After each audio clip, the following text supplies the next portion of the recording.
울부짖는 이스라엘 백성들에게 하나님이 은혜를 베풀 때 사람을 보냈습니다.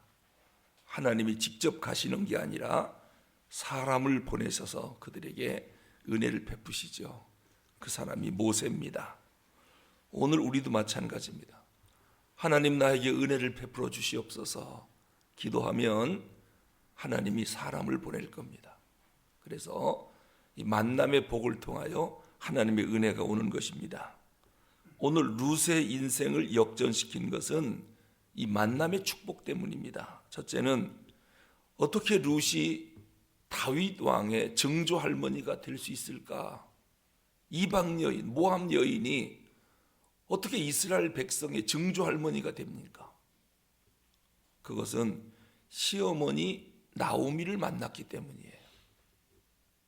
예루살렘에서 모압으로 이민 온 나오미를 만나 그 집의 며느리가 됐기 때문에 증조 할머니, 다윗 왕의 증조 할머니가 됐던 거지요.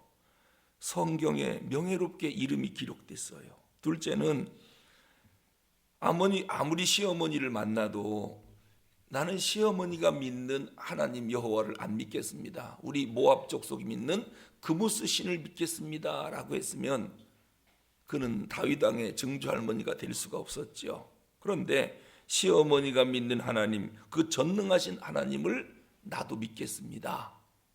하나님과의 만남이에요. 그리고 세 번째는 오늘 보아스와의 만남입니다. 이 룻기서에 나오는 보아스는 누구를 상징하느냐면 예수 그리스도를 상징해요. 그래서 보아스를 읽을 때 예수님을 생각하고 읽으면 예수님이 어떤 분인가를 우리가 금방 알 수 있습니다. 이렇게 보아스와의 만남이 룻의 인생을 완전히 역전시켰습니다. 우리도 마찬가지입니다. 내 인생 역전시키려면 좋은 사람 만나야 돼요.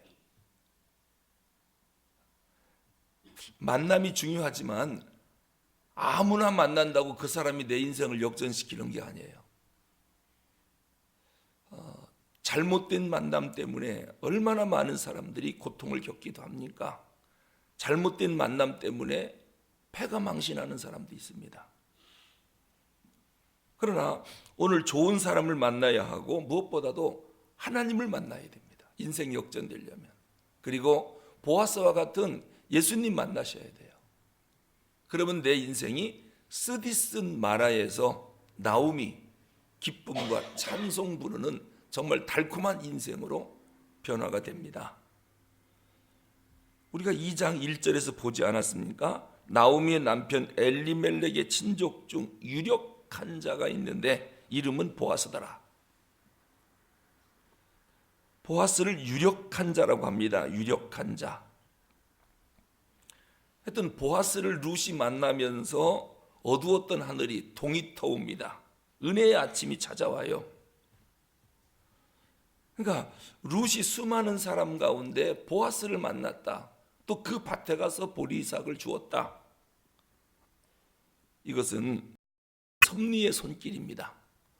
아니 그날 내가 어떻게 거기를 가게 됐지? 그게 내 인생을 역전시킨 거예요. 우연히 가는 게 아니거든요. 그쪽으로 발걸음을 옮길 수 있도록 하나님의 섭리의 손길이 있었어요. 내가 그때 그 사람 만난 건 진짜 행운이었다. 어떻게 알지도 못하는 그 사람이 나를 돕지? 하나님의 보이지 않는 섭리의 손길이었어요. 아무나 만난다고 인생 역전되는 게 아니에요. 우리 인생을 아름답게 만드는 유력한 자를 만나야 됩니다. 이 유력한 자라고 하는 뜻이 뭐냐면은 실력자, 능력자, 부유한 자, 미천한 여인을 아름답게 만들 수 있는 친절하고 온유한 자, 그런 뜻입니다. 이 보아스입니다.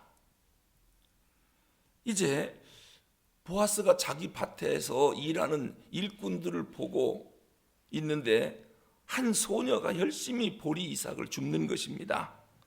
그래서 우리가 4절에서 봤습니다마는 마침 보아스가 베들레헴에서 베이는 자들에게 온 거예요. 밭에 온 거예요. 그러면서 제일 먼저 하는 말이 뭐냐면은 여호와께서 너희와 함께 하시기를 원하노라. 주인이 종들에게 첫 번째로 하는 말이 뭐예요? 열심히들 해. 한눈 팔지 말고. 이런 명령이 아니라 여호와께서 너희와 함께 하시기를 원하노라. 복을 비는 거지요. 주인이 종에게 만나자마자 복을 비는 거. 그럼 종들이 주인을 보고 뭐라 그럴까요?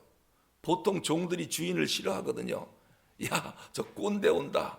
빨리 열심히 하는 채 하자. 막 자기들끼리 막 비난하고 막 그러거든요.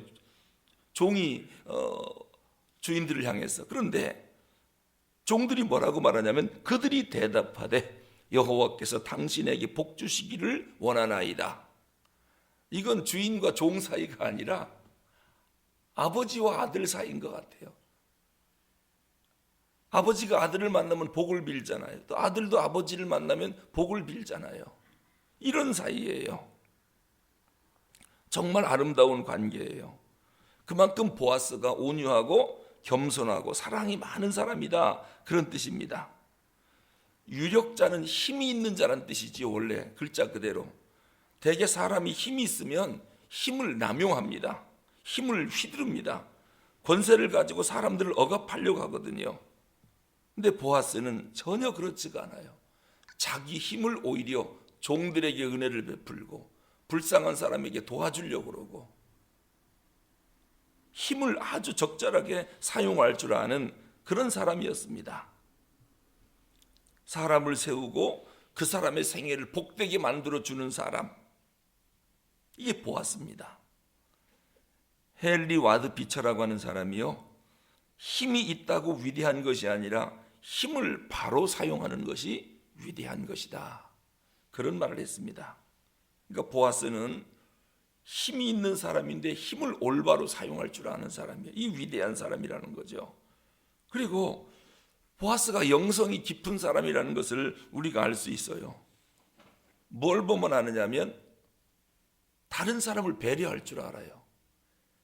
이건 영성이 깊어야 가능한 겁니다. 남을 생각할 줄 알고 남을 배려할 줄 알고.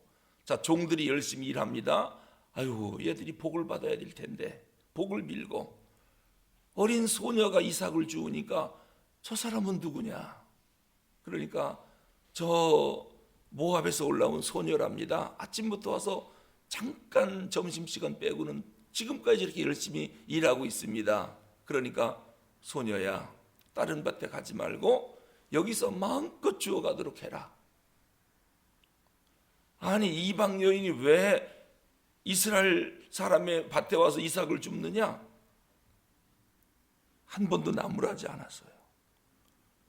이 배려하는 마음, 작은 자, 소외된 자, 불쌍한 자, 이들에게 깊은 관심을 갖고 있고 그들에게 은혜를 베풀고 싶어하는 보아스의 마음, 이게 영성이 깊기 때문에 이게 가능한 것입니다.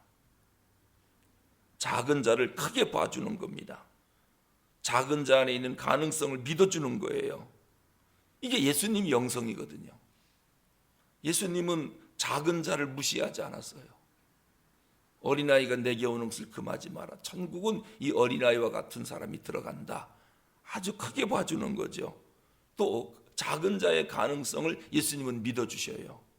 예수님 영성인데 오늘 보아스가 추수하는 일꾼들 뿐만 아니라 이삭 줍는 어린 소녀에게도 깊은 관심을 기울여주고 있고 은혜를 베풀고 배려하고 있습니다. 우리가 5절 6절에서 읽었듯이 보아스가 베이는 자들을 거느린 사환에게 이르되 이는 누구의 소녀냐? 저 어린 것이 누구냐? 베이는 자를 거느린 사환이 대답하여 이르되 나오미와 함께 모압 지방에서 돌아온 모압 소녀인데 이방 여인입니다. 근데 보아스가 아주 친절을 베풉니다. 여러분, 영성의 극치가 뭔 줄 압니까? 그 사람은 영성 훈련이 참 잘 돼 있다. 영성의 최고를 보이고 있다. 뭘 보면 아느냐면 사람이 친절한 거예요. 누구를 만나도 친절해요. 그게 영성 훈련이 잘 된 사람이거든요. 그리고 그 입에서는 항상 축복을 비는 말을 해요. 이 영성 훈련이 잘 된 겁니다.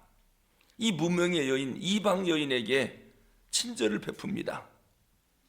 여러분, 사람의 마음에 감동을 주고 사람을 변화시키는 것은 친절입니다. 친절.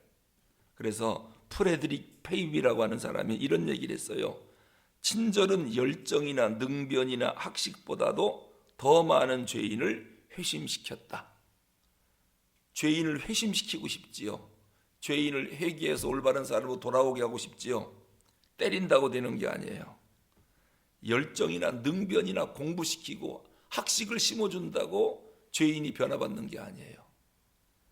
친절을 통해서 너무도 많은 사람을 변화시켰다는 거예요. 일본 속담에 이런 말이 있어요. 한마디의 친절한 말이 석 달 겨울을 따뜻하게 보내게 한다. 여러분, 따뜻한 겨울은 장작 불을 때야 따뜻하게 보내지요. 그런데 친절한 말 한마디 들으면 석 달 추운 겨울을 지낼 수 있답니다. 이만큼 친절이 중요한 거예요. 마더 테레사가 이런 말을 했어요. 당신을 거쳐가는 사람들은 누구나 더욱 좋아지고 행복해져서 떠나게 하라. 당신의 얼굴에 친절이, 눈에도 친절이, 인사 속에서도 친절이 서려 있게 하라. 이 말이 뭐예요? 당신을 만나면 그냥 보내지 말래요. 친절을 줘서 좋아지게 만들고 행복하게 해서 보내래요. 근데 그를 좋아지게 만들고 행복하게 만드는 방법은 얼굴에, 눈에, 인사 속에 친절이 가득 들어있어야 된다는 거예요. 오늘 보아스가 그런 사람이에요. 보아스는 누구를 상징한다고 그랬죠? 예수님을 상징하는 사람이에요. 이게 룻기의 보아스, 룻기에 나타난 예수님은 보아스예요. 보아스. 창세기에 나타난 예수님은 이삭, 또 요셉. 이게 예수님을 상징하는 사람들이에요. 자, 그렇다면 우리도 보아스와 같은 사람을 만나야 되잖아요. 어떻게 하면 그런 인물을 내 일생 가운데 만나서 내가 복된 사람이 될까? 첫째는요, 좋은 만남은 참 중요하구나. 그걸 먼저 알아야 돼요. 만남의 중요성을 깨달아야 좋은 만남을 갖게 돼요. 만남의 중요성을 모르면 아무나 만나요. 그랬다가 나쁜 사람 만나가지고 인생이 꼬여 돌아가기도 해요. 그래서 좋은 만남이 얼마나 중요한가? 좋은 만남을 계속 열망해야 됩니다. 우리 자녀들이 배우자를 만날 때도 좋은 만남에 대한 열망이 있으면 좋은 사람 만날 거예요. 그런데 그런 열망이 없으면 그냥 아무나 만나다가 인생을 망치는 경우를 많이 봅니다. 인생은 만남을 통해서 행복해질 수도 있고 불행해질 수도 있는데, 좋은 만남은 사람을 행복하게 해주기 때문에 좋은 만남을 위한 열망이 가득해야 된다. 난 좋은 사람 만날 거다. 좋은 남편, 좋은 아내 만날 거다. 이런 열망이 있어야 좋은 사람을 만나요. 두 번째는, 그러면 열망만 있으면 됩니까? 좋은 만남을 위해서 기도해야지요. 왜냐하면 모든 것이 기도를 통해 이루어지니까, 하나님이 도와줘야 좋은 만남도 가능하니까요. 구하면 주신다고 그랬거든요. 찾으면 찾고 두드리면 열린다고 그랬으니까. 룻기 2장 2절에서도 뭐라고 그래요? 내가 누구한테 은혜를 입으면 보리삭을 주울 수 있습니다. 그러니까 누군가를 통해 은혜를 입는다, 이 말이 뭐예요? 좋은 사람 만나면 내가 가서 시어머니 저녁거리 이삭을 주워올 수 있습니다. 좋은 만남을 위해서 기도하고 좋은 만남을 기대해야 되겠죠. 그리고 좋은 만남을 위해서 세 번째, 분별력이 있어야 됩니다. 말씀드렸듯이 아무나 만난다고 좋은 게 아니에요. 잘못된 만남은 큰일 나니까 좋은 만남을 위해서 하나님 앞에 열심히 기도할 뿐만 아니라 분별력을 키워야 되겠죠. 이 사람이 좋은 사람인가 나쁜 사람인가, 말만 번지르한 사람인가, 아니면은 진실한 사람인가, 이거를 볼 줄 아는 눈이 있어야 되는데 그냥 사탕 발리는 말 듣고 홀딱 넘어가고 그런 사람을 뭐가 얇다고 그래요? 귀가 얇다고 그러죠. 하여튼 어떤 말을 듣든 다 좋게 들리는 거예요. 이래서 실패하는 경우가 많거든요. 분별력이 없으니까 그게 그러는 거예요. 그리고 네 번째는 좋은 만남을 위해서 내가 먼저 좋은 사람이 돼야 돼요. 여러분, 나쁜 사람은 나쁜 사람을 주로 만나고 좋은 사람은 좋은 사람을 만나요. 유유상종이라고 그랬죠. 좋은 사람에게는 좋은 사람이 오게 돼 있어요. 또 나쁜 사람들은 하나같이 나쁜 사람끼리 만나요. 그래서 좋은 사람이 내가 먼저 돼야 된다. 내가 먼저 좋은 사람이 되기만 하면 좋은 사람들이 나에게로 끌려오게 돼 있어요. 좋은 사람만 자기에게 오게 돼 있다고요. 그 다음에 5번째는 좋은 만남을 위해서 언제 어디든지, 오늘 룻을 보니까 최선을 다해야 되겠구나. 내가 맡은 일에 최선을 다하면 좋은 사람을 만나요. 오늘 룻이 이삭을 줍는데 아침부터 일찍 나와서 잠깐 점심때 시어머니 점심 차려주러 갔다 온 이외에는 지금까지 저렇게 어린 소녀가 이삭을 줍습니다. 자기가 맡은 일에 최선을 다하잖아요. 이래야 시어머니를 봉양할 수 있으니까. 그때에 누가 딱 봤습니까? 보아스가 딱 본 거예요. 그리고 보아스의 마음을 움직이는 거예요. 그 유력한 자, 능력 있는 총각이 모압에서 온 소녀를 딱 보고 마음이 움직이는데, 만약에 룻이 이삭을 줍는데 최선을 다 안 했어 봐요. 보아스 눈에 보일 리가 없습니다. 저렇게 요령 피우는 저 애가 누구냐? 말썽만 부리는 저 애가 누구냐? 그랬겠죠. 내쫓았겠지요. 근데 저렇게 성실하게 열심히 하는, 최선을 다하는 그 소녀 여인을 보고 마음의 감동을 받은 거예요. 최선을 다하면 좋은 만남을 갖게 된다. 하나님의 은혜는 좋은 만남을 통해서 우리에게 찾아온다. 좋은 만남을 위해서 늘 기도해야 한다. 그럴 때 우리 인생이 완전히 역전되는 겁니다. 기도하겠습니다.